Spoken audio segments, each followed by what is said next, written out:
সকলোৱে নমস্কাৰ গ্ৰহণ কৰিব যদিহে আপোনালোকে ভাবি আছে যে ইউপিএছৰ ফাইনেল নটিফিকেশ্যন প্ৰকাশ পাইছে আৰু তাত এটা কথা উল্লেখ কৰা আছে যে এগৰাকী কৰ্মচাৰীয়ে তেওঁৰ অৱসৰৰ সময়লৈকে জমা হোৱা যিখিনি মুঠ ৰাখি তাৰ পৰা 60% উলিয়াব পাৰিব এনপিএছৰ নিচিনাকৈ গতিকে অত্যন্ত ভাল কথা হ'ব কিন্তু ইয়াৰ ফলত আপোনাৰ যিটো এচিয়ৰ্ড পে আউট থাকিব যিখিনি আপুনি পেনশন হিচাপে লাভ কৰিব লগা টকা আছে তাত কিবা প্ৰভাৱ পৰিব নেকি এই আটাইখিনি কথা লৈ মই আজি ভিডিঅ'টো বনাইছোঁ আৰু ইয়াত মূলতঃ মই 5টা কি পইণ্টছ উল্লেখ কৰিম ইউপিএছৰ আৰু এই 5টা কি পইণ্টছৰ বিষয়ে উল্লেখ কৰাৰ পিছত গোটেইখিনি এটা যেতিয়া কম্পেয়াৰ কৰিব তেতিয়া আপোনালোকৰ কাৰণে এইটো সুবিধা হ'ব বা সহজ হ'ব যে আপোনালোকে ইউপিএছ লোৱাটো ভাল হ'ব নে এনপিএছ লোৱাটো ভাল হ'ব গতিকে আপোনালোকে অনুগ্ৰহ কৰি শেষলৈকে ভিডিঅ'টো চাব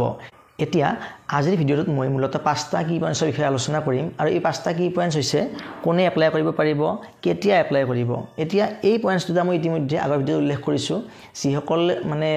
দৰ্শকে মই আগৰ ভিডিঅ'টো চাইছে তেওঁলোকে এই পইণ্ট এটা স্কিপ কৰিব পাৰিব প্ৰথম অংশটো স্কিপ কৰিব পাৰিব তৃতীয়তে হৈছে কোনে বেনিফিট পাব মানে ইয়াৰ যদি এপ্লাই কৰাও যায় এপ্লাই কৰিলেও কিন্তু বেনিফিট কোনোবাই নাপাবও পাৰে কোনে বেনিফিট পাব সেইটো বিষয়ে উল্লেখ কৰা হ'ব লগতে কি বেনিফিট পাব সেইটো উল্লেখ কৰিম আৰু 60% উইথড্ৰল কৰিলে যদিহে কোনোবা এগৰাকী কৰ্মচাৰীয়ে নিজৰ যিটো ফাইনেল যিটো মানে কৰ্পাছ হ'ব জমাবুজি হ'ব অৱসৰ সময়লৈকে তাৰ পৰা যদিহে এনপিএছৰ নিচিনাকৈ 60% উইথড্ৰল কৰে তেনেহ'লে তেওঁৰ যিটো এচিয়ৰ্ড পে আউট থাকিব এচিয়ৰ্ড পে আউট মানে যদিহে এগৰাকী কৰ্মচাৰীৰ লাষ্ট 12 মাহৰ বেছিক পে হয় মানে 50,000 rupees প্লাছ দিয়ে তেনেহ'লে তেওঁৰ এচিয়ৰ্ড পে আউট হ'ব 25,000 rupees প্লাছ দিয়ে গতিকে তেনে এজন ব্যক্তিয়ে যদি কিবা কাৰণত 60% উইথড্ৰল কৰি দিয়ে তেনে ক্ষেত্ৰত তেওঁ কিমান টকা মানে এচিয়ৰ্ড পে আউট বা পেনশন হিচাপে লাভ কৰিব সেইটো বিষয়ে মই উল্লেখ কৰিম আৰু এইটো কথা যেতিয়া আপোনালোকে চাব বুজি ল'ব তেতিয়া আপোনালোকৰ কাৰণে সহজ হ'ব যে আপোনালোকে ইউপিএছ লৈ লাভ হ'ব নে নহ'ব প্ৰথমতে আহোঁ মই প্ৰথম পইণ্টটোলৈ যে কোনে এপ্লাই কৰিব পাৰিব ইয়াৰ উত্তৰটো হ'ল যে যিসকল কৰ্মচাৰীয়ে বৰ্তমান এনপিএছৰ অধীনত কাম কৰি আছে তেওঁলোকে এপ্লাই কৰিব পাৰিব যিসকল ব্যক্তিয়ে নতুনকৈ 1/4/2025 পিছত জইন কৰিব চাকৰিত তেওঁলোকে এপ্লাই কৰিব পাৰিব যিসকল ব্যক্তিয়ে 31 মাৰ্চ 2025 তাৰিখৰ আগত অৱসৰ গ্ৰহণ কৰিছে তেওঁলোকে এপ্লাই কৰিব পাৰিব যিসকল ব্যক্তিয়ে 2025 চনৰ 31 মাৰ্চৰ আগত মানে অৱসৰ গ্ৰহণ কৰিছে কিন্তু তেওঁলোক ঢুকাইছে ইতিমধ্যে তেওঁলোকৰ ফেমিলিয়ে পেনশন লাভ কৰি আছে তেওঁলোকেও এপ্লাই কৰিব পাৰিব গতিকে এই সকল ব্যক্তিয়ে এপ্লাই কৰিব পাৰিব 2 নম্বৰ পইণ্টটো হৈছে কেতিয়া এপ্লাই কৰিব এইটো হ'ল যে যদিহে আপুনি ইতিমধ্যে এনপিএছৰ অধীনত কৰ্মৰত হৈ আছে তেনেহ'লে আপুনি 1 এপ্ৰিল 2025 ইংৰাজী তাৰিখৰ পৰা 3 মাহ সময় পাব আৰু 3 মাহৰ ভিতৰত আপুনি এপ্লাই কৰিব লাগিব মানে আপুনি ইউপিএছ ল'ব নে এনপিএছতে থাকিব এইটো কথা আপুনি জনাব লাগিব আপোনাৰ ডিডিঅ জনাব লাগিব মানে যি আপোনাক চেলাৰী প্ৰদান কৰি আছে ডিসবাৰ্সিং অফিচাৰ তেওঁক জনাব লাগিব এখন এপ্লিকেশ্যন ফৰ্ম এখন মানে দিব লাগিব সেই বিষয়ে মই এটা সেপাৰেট ভিডিঅ বনাম কেনেকৈ এপ্লাই কৰিব কি কৰিব লাগিব সেপাৰেট ভিডিঅ এটা আহিব সোনকালে আপোনালোকে এতিয়া আপোনাৰ কথাখিনি ধুনীয়াকৈ গম পাব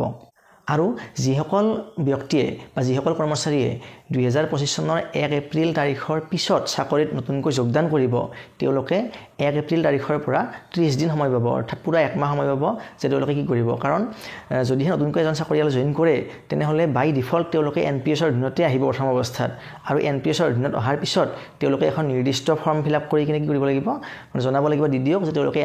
এনপিএছত থাকিব নে ইউপিএছলৈকে চেঞ্জ কৰিব এইটো জনাব লাগিব কিন্তু প্ৰথম অৱস্থাত তেওঁলোকে কি কৰি থাকিব এনপিএছৰ অধীনতে থাকিব যদিও তেওঁলোকে 1 এপ্ৰিল 2025 চনৰ পিছত চাকৰিত যোগদান কৰে তথাপিও তেওঁলোকে এনপিএছৰ অধীনতে বাই ডিফল্ট থাকিব আৰু ইয়াতে এটা মোস্ট ইম্পৰ্টেণ্ট কথা হৈছে যেতিয়া কোনো এজন কৰ্মচাৰীয়ে এবাৰ মানে সিলেক্ট কৰি লয় যে তেওঁ এনপিএছত থাকিব নে ইউপিএছত থাকিব এবাৰ সিলেক্ট কৰাৰ পিছত কোনো কাৰণতে সেইটো চেঞ্জ কৰিব নোৱাৰিব গতিকে আপোনালোকে যেতিয়া সিলেকশ্যন কৰিব তেতিয়া ভালদৰে চিন্তা কৰি গমিবিতিহে সিলেকশ্যন কৰিব কাৰণ নহলে পিছত কি হ'ব পাৰে পস্তাবলগীয়া হ'ব পাৰে এতিয়া আহোঁ 3 নম্বৰ পইণ্টলৈ মানে কোনে বেনিফিট পাব ইয়াৰ উত্তৰটো হ'ল যে যিসকল কৰ্মচাৰীয়ে মিনিমাম 25 বছৰ চাকৰি কৰিব তেওঁলোকে এচিয়ৰ্ড পে আউট লাভ কৰিব অৰ্থাৎ যেটো নিশ্চিত পেনশন বুলি আমি ক'ব পাৰো সেইটো লাভ কৰিব আৰু সেইটো কেনেকৈ উলিয়াই কি উলিয়াই সেই বিষয়ে আপোনালোকে ইতিমধ্যে জ্ঞাত যে লাষ্ট 12 মাহৰ বেছিক যেটো পে থাকিব তাৰ 50% প্লাছ ডিএ লাভ কৰিব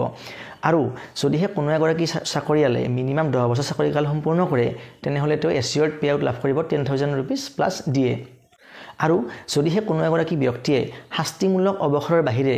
আন যিকোনো প্ৰকাৰে অৱসৰ গ্ৰহণ কৰে সেই ব্যক্তিগৰাকীও কি কৰিব পাৰিব মানে এই যেটো নিশ্চিত পেনশন এই পেনশনটো সুবিধা লাভ কৰিব পাৰিব এচিয়ৰ্ড পে আউটটো লাভ কৰিব পাৰিব অৱশ্যে তেওঁৰ যেটো কাৰ্যকাল সেই কাৰ্যকাল অনুসৰি তেওঁৰ পে আউটটো কি হ'ব প্ৰপৰ্চনেট কৰা হ'ব অৰ্থাৎ সমানুপাতিকভাৱে দিয়া হ'ব সেইটো এটা বেলেগ হিচাপ আহিব কেনেকৈ আহিব কি আহিব তাৰ কাৰণে সেপাৰেট ভিডিঅ মই এটা বনাম আৰু যদিহে কোনো এগৰাকী চাকৰিয়ালে স্বেচ্ছামূলক অৱসৰ বা ভলুণ্টাৰী ৰিটায়াৰমেণ্ট গ্ৰহণ কৰে তেনেহ'লে তেওঁৰ যেতিয়া চাকৰিকাল 25 বছৰ সম্পূৰ্ণ হ'ব তেতিয়াহে তেওঁ ভলুণ্টাৰী ৰিটায়াৰমেণ্ট ল'ব পাৰিব আৰু তেওঁ যিটো মানে পেঞ্চন লাভ কৰিব সেইটো কেতিয়া লাভ কৰিব যে একচুৱেলি তেওঁৰ যিটো ছুপাৰএনুৱেশ্যন ডেট আছিল অৰ্থাৎ ধৰা হ'ল এগৰাকী চাকৰিয়ালে জইন কৰিলে 2000 চনত আৰু তেওঁ ভলুণ্টাৰী ৰিটায়াৰমেণ্ট ল'লে 2025 চনত কিন্তু একচুৱেলি তেওঁ ৰিটায়াৰ হ'ব লাগিছিল 2030 চনত তেনেহ'লে ভলুণ্টাৰী ৰিটায়াৰমেণ্ট হোৱাৰ পিছত তেওঁ লগে লগে মানে যিটো পেঞ্চন সেইটো লাভ নকৰে তেওঁ লাভ কৰিব 2030 চনৰ পিছত অৰ্থাৎ একচুৱেল ডেট অফ ছুপাৰএনুৱেশ্যনৰ পিছত তেওঁ পেঞ্চনটো লাভ কৰিব ভলুণ্টাৰী ৰিটায়াৰমেণ্টৰ ক্ষেত্ৰত ইউপিএছ চিষ্টেমত তেনেদৰে কি কৰা হ'ব পেঞ্চনটো প্ৰদান কৰা হ'ব এতিয়া আহিছোঁ 4 নম্বৰ পইণ্টলৈকে যে কি বেনিফিট পাব এতিয়া ইয়াতে কি থাকিব যে যিসকল চাকৰিয়ালে 25 বছৰ সম্পূৰ্ণ কৰিব তেওঁলোকে এচিয়ৰ্ড পে আউট লাভ কৰিব আৰু যিসকল চাকৰিয়ালে মিনিমাম 10 বছৰৰ পৰা 25 ইয়াৰ্ছ 25 বছৰৰ ভিতৰত চাকৰিকাল থাকিব চাকৰিয়ালৰ তেওঁলোকে কি কৰিব এটা প্ৰপৰ্চনেট হিচাপত এটা এমাউণ্ট লাভ কৰিব মানে চেলাৰী এটা লাভ কৰিব চেলাৰী মানে যাক আমি কি কওঁ পেঞ্চন বুলি কওঁ আমি সেইটো লাভ কৰিব আৰু মিনিমাম 10 বছৰ চাকৰিকাল সম্পূৰ্ণ কৰা ব্যক্তিসকলে কৰ্মচাৰীসকলে গ্যাৰাণ্টিড 10,000 ৰুপিজ এটা লাভ কৰিব পেঞ্চন হিচাপত লগতে সকলো চাকৰিয়ালে লাভ কৰিব এটা লামসাম এমাউণ্ট কেনেকৈ হিচাপ কৰা হয় মোৰ চেনেলত ভিডিঅ' বনোৱা আছে আপোনালোকে চাব পাৰে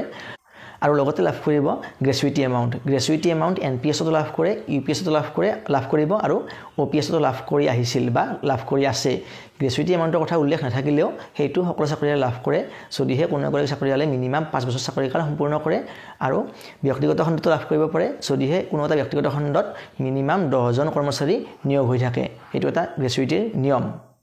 আৰু লগতে কিছুমান আন বেনিফিট লাভ কৰিব যেনে লিভ এনকেজমেণ্ট মানে যিটো আৰ্ন লিভ থাকে আমাৰ এই বিষয়ে মই ইতিমধ্যে ভিডিঅ' বনাইছোঁ লিভ এনকেজমেণ্ট কি বস্তু কেনেকৈ লাভ কৰা হয় এইবিলাক লাভ কৰিব আৰু লগতে কিছুমান চাকৰি বিশেষে কিছুমান মানে বিশেষ এলাউন্স লাভ কৰে টিএ এলাউন্স লাভ কৰে গতিকে এইবিলাক বিভিন্ন চাকৰি অনুযায়ী বেলেগ এলাউন্স লাভ কৰিব সেইটো মই এতিয়া বৰ্তমান আলোচনা নকৰোঁ এই বিষয়ে ছেপাৰেটকৈ মই পিছত ভিডিঅ' বনাম এতিয়া আহিছোঁ মই মূল বিষয়টোলৈকে যে যদিহে কোনো এগৰাকী কৰ্মচাৰীয়ে এনপিএছৰ নিচিনাকৈ 60% টকা উইথড্ৰ কৰিব বিচাৰে তেনেহ'লে তেওঁৰ যিটো মানে এচিয়ৰ্ড পে আউট তাত কেনেকুৱা ধৰণৰ প্ৰভাৱ পৰিব এই বিষয়ে মই এতিয়া ধুনীয়াকৈ বিশ্লেষণ কৰি কথাখিনি আলোচনা কৰিম এতিয়া মই যিটো এক্সাম্পল ল'বলৈ গৈ আছোঁ সেইটো এনেকুৱা হ'ব যে নৰ্মেল কণ্ডিশ্যনত এগৰাকী ব্যক্তিয়ে কিমানখিনি এচিয়ৰ্ড পে আউট লাভ কৰিলে হয় আৰু 60% উইথড্ৰ কৰাৰ পিছত সেইগৰাকী ব্যক্তিয়ে কিমান টকা লাভ কৰিব এই দুটা বস্তু মই কম্পেয়াৰ কৰি দেখুৱাই দিম আপোনালোকে নিশ্চয় জানে যে যদিহে এগৰাকী ব্যক্তিয়ে মানে কি কৰে 25 বছৰ চাকৰিকাল সম্পূৰ্ণ কৰে তেনেহ'লে তেখেতে কিমান টকা এচিয়ৰ্ড পে আউট লাভ কৰিব সেইটো হ'ল যে তেওঁৰ লাষ্ট যিটো 12 মাহৰ বেচিক পে থাকিব যদিহে কোনো এগৰাকী ব্যক্তিৰ লাষ্ট 12 মাহৰ বেচিক পে হৈছে 50,000 টকা তাৰ 50% প্লাছ দিয়ে গতিকে এচিয়ৰ্ড পে কিমান হ'ব যে 25,000 প্লাছ দিয়ে এইটো হ'ব আমাৰ এগৰাকী ব্যক্তিৰ মানে পেঞ্চন মানে এচিয়ৰ্ড পে আউট হ'ব নৰ্মেল অৱস্থাত অৰ্থাৎ 25 বছৰ চাকৰিকাল সম্পূৰ্ণ কৰাৰ পিছত আৰু যদিহে তেখেতে কোনো ধৰণৰ টকা লাষ্টত মানে উইথড্ৰ নকৰে মানে যিটো 60% উইথড্ৰ কৰা অৰ্থ বা উইথড্ৰ কৰিব পাৰিব বুলি বৰ্তমান কৈ আছে যদি সেইটো উইথড্ৰ নকৰে তেনেহ'লে তেওঁ এইখিনি টকা দৰমহা লাভ কৰিব মানে 25,000 প্লাছ আজিৰ তাৰিখত যদি হিচাপ কৰা হয় আজিৰ তাৰিখত বৰ্তমান দিয়ে চলি আছে 53% 55% হ'বগৈ গতিকে 50 ধৰিলে 12,500 অলমষ্ট 13,000 14,000 ৰুপিজ ইয়াত প্লাছ হৈ যাব গতিকে সেইখিনি টকা তেওঁ লাভ কৰিব মানে এচিয়ৰ্ড পে আউট এতিয়া যদিহে সেই একেগৰাকী ব্যক্তিয়ে 25 বছৰ চাকৰিকাল সম্পূৰ্ণ কৰাৰ পিছত অৱসৰৰ সময়ত তেওঁৰ যিটো 60% টকা উইথড্ৰ কৰে ক'ৰ পৰা উইথড্ৰ কৰিব সেইটো উল্লেখ কৰা হৈছে যে এটা থাকিব ইণ্ডিভিজুৱেল কৰ্পাছ এটা থাকিব পুল কৰ্পাছ এতিয়া আৰু কি কৰিব এটা চৰকাৰে নিৰ্ধাৰণ কৰিব সেইটো হ'ব বেঞ্চমাৰ্ক কৰ্পাছ কেনেকৈ নিৰ্ধাৰণ কৰিব সেই বিষয়ে এটা সূত্ৰ দিছে ফৰ্মুলা এটা দিছে সেই বিষয়ে মই ছেপাৰেট ভিডিঅ' এটা বনাম অতি সোনকালে বনাম এতিয়া এই যিটো ইণ্ডিভিজুৱেল কৰ্পাছ আৰু বেঞ্চমাৰ্ক কৰ্পাছ হ'ব ইয়াৰ ভিতৰত যিটো কৰ্পাছত টকা কম হ'ব সেই কম হোৱা টকাৰ পৰা কি কৰিব পাৰিব 60% টকা উইথড্ৰ কৰিব পাৰিব ধৰা হ'ল ব্যক্তি এজনৰ ইণ্ডিভিজুৱেল কৰ্পাছত জমা হৈছে 1 কোটি টকা আৰু বেঞ্চমাৰ্ক কৰ্পাছ চৰকাৰে নিৰ্ধাৰণ কৰিলে 60 লাখ